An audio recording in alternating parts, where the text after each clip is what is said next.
I'm Darren and this is Amy, and we're from Topology, and today we're presenting the Brunswick Galley House. The house is located in Brunswick, Bleckybeck, on the traditional hands of the Woy Wurrung people, on a quiet residential street sandwiched between the back facades of warehouses and bluestone lanes. The project is centred around three main themes: family, coming home and community. The project began when Tim, Kate and Ian the Dachshund were living on a narrow boat, gliding through the English canals, drinking warm beers and dreaming of moving home. They'd bought a bungalow in Brunswick and were looking to renovate when they contacted us while they were still abroad. This project speaks of two types of homecoming: the macro, coming home from living overseas and bringing with you a broader perspective and experiences, and the micro, the daily rhythms and flow of coming home, coming and going from home, how the day-to-day experience of living can be enriched. The existing house had some distinctive detailing in the doors and delicate varied patterns in the glass of the windows. They just needed some attention. Our clients saw the opportunity for the front veranda to engage with the Brunswick community, but the wall was a little too high and the space was a little too narrow. The garden needed more than a bit of a spruce up to make this a suitable space for Tim, Kate and the kids. And then there was a problem of bikes. From the outset, Tim and Kate were adamant that cycling was to be their primary mode of transport and the house had to accommodate at least 9. A classic bungalow layout with 4 main rooms, side entry and very few corridors. 3 main rooms and entry of the house were retained and restored to utilise existing building fabric as much as possible. A tiny bathroom was stripped and the front porch opened up. This is what it looks like from the rear. The bathroom was extended over ever so slightly and the rear of the house was reconfigured. The design closely follows the user requirements to ensure that every part of the house has a defined purpose without excess or waste. A second floor was added to the rear, containing 2 bedrooms and a bathroom and access to roof storage.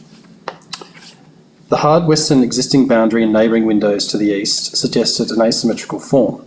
The upper level cantilevers to provide shelter on the northern facade and create storage for bikes. Firstly, the issue of the entrance. This is a photo of the original arrangement. The recessed porch was not visible from the street, which visitors found uninviting and confusing. The addition resolves this shortcoming by stepping out deliberately from behind the existing house and offering a welcome glimpse to the kitchen. A curved wall renders the entrance visible from the gate. There's a hidden cupboard for all the things you need to leave by the door, and you step down to the rear of the house as the roof lifts, bringing you to the kitchen at the centre of the home. That solves the problem of the pedestrian entry. How about bikes? Making cycling easy was a key driver of plan. Bikes enter via the lane through the garden to a covered area through the laundry where wet and muddy gear can be left. This opens directly to the centre of the house, the galley.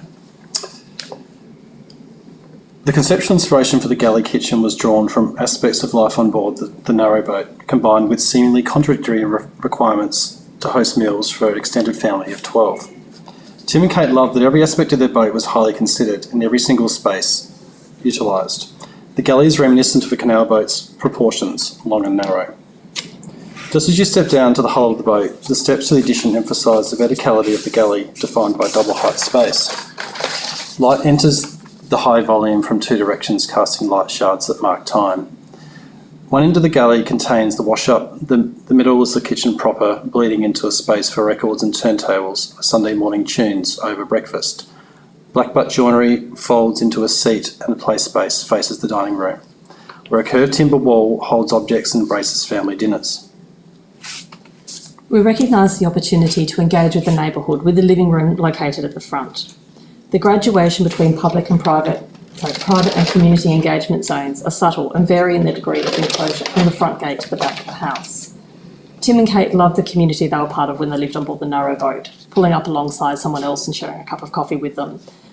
And I think the demarcation of public and private was a lot less well defined in that space. The design supports the everyday interactions with the neighbourhood as a reminder that we're part of a greater whole. Activity spills onto the new front deck and seating defines a space for impromptu drinks with neighbours and for play. The activation of the front garden facilitates connectivity, bringing the benefits of community and belonging.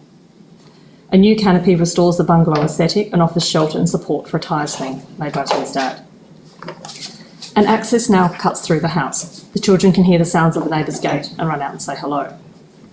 From the living room, you can look through to the back garden, which brings us to the junction of old and new. The bungalow floor plan places the entry right at this junction, which was important to resolve the clarity. We took paint scrapes of the original house and are returning the heritage facade to its original colour the addition receives to take its place in a delicate roofscape of gables and triangles. The fine apex is in dialogue with surrounding pitched roof lines, balancing the asymmetry of the original bungalows.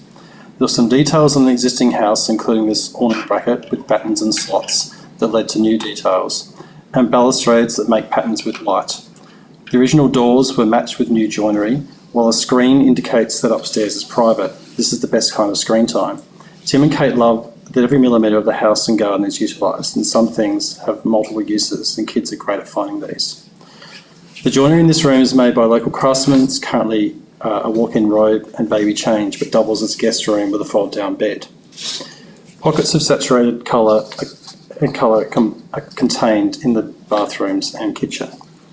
Textures of the original glass windows inspired the selection in the bathroom, which scatters pinpoints of afternoon light. There's a play of scale with the very large tiles in the smallest bathroom. Details are considered tactile and designed to patina. An expressive ceiling makes an awkward junction seamless and brings natural light to the centre of the house. Our client has a diary of what times light enters a day in particular places. This section shows the compression of the space at the top of the stairs that rises to 4 metres of the small bathroom. The house is a sundial. Tiles in the very tall bathroom are small, arranged like sails or diagrams of the building. The colour palette of gentle greens and black are highlighted by points of warmth that rest within the considered whole. Spatial complexity of the bedrooms is achieved through the soaring roof.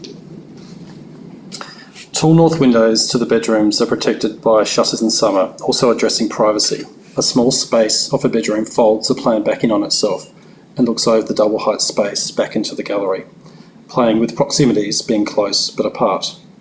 External shutters allow the summer sun to enter the bedrooms indirectly, reflection off deep reveals, delicate, diffuse and calm. Operable screens address oblique overlooking and can be closed to keep sun off the glass, reducing heat load. It's important to consider the laneway elevation and how the insertion may add to the streetscape. In this case, resolution of the complex plan within a simple triangular geometry was key to the building form. The garden by Miniscapes is tactile sensory. It contributes to the existing tree canopy and is designed to attract pollinators. This image is a complete giveaway that the photo shoot is staged, because any parent with young kids knows sneaking off to read a book alone just never happens. The overhang provides summer shade and allows winter sun to warm the living space.